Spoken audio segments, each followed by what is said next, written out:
জাহাঙ্গীরনগর বিশ্ববিদ্যালয়ের কেন্দ্রীয় ছাত্র সংসদ জাকসু নির্বাচনের ভোট গ্রহণ চলছে।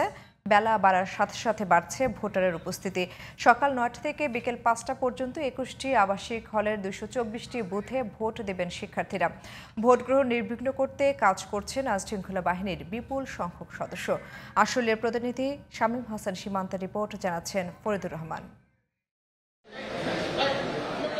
দীর্ঘ ৩৩ বছর পর জাহাঙ্গীরনগর বিশ্ববিদ্যালয়ে জাকসু ও হল সংসদ নির্বাচনে ভোট গ্রহণ শুরু হয় সকাল ৯টায়। বেলা বাড়ার সাথে সাথে বাড়ে ভোটারদের উপস্থিতি। পছন্দের প্রতিনিধি নির্বাচনে স্বাচ্ছন্দ্যে ভোট দিতে পেরে খুশি শিক্ষার্থীরা। এক্সাইটমেন্ট নিয়ে ভোট দিতে আসলাম, আর ভোট দিয়ে আলহামদুলিল্লাহ ভালোই লাগতেছে। ৩৩ বছর পর আমাদের জাকসু নির্বাচন হইতেছে। কোনো লেজুর ভিত্তিক দলের পারপাস সার্ভ করবে না।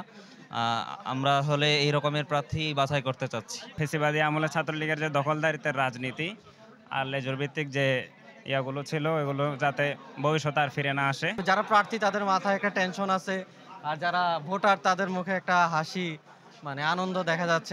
সবাই ওভারঅল অনেক হ্যাপি আছে। তবে নির্বাচনী বিভিন্ন ইস্যুতে প্রতিপক্ষ ও বিশ্ববিদ্যালয় প্রশাসনের বিরুদ্ধে অভিযোগ এনেছেন ছাত্রদল ও ছাত্র শিবির সমর্থিত ভিপি প্রার্থীরা।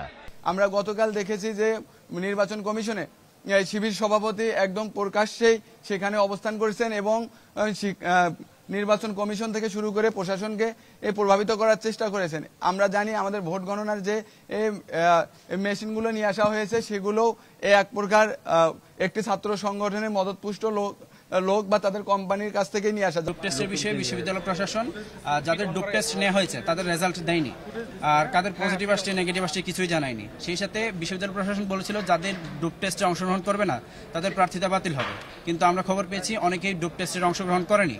কারা করেনি তাদের তালিকা প্রকাশ করেনি এবং তাদের বিরুদ্ধে কোনো অ্যাকশন নেয়নি।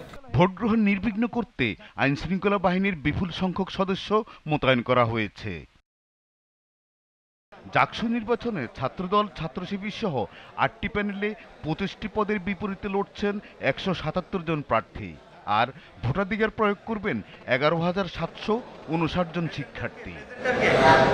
Faridur Rahman, GTV news.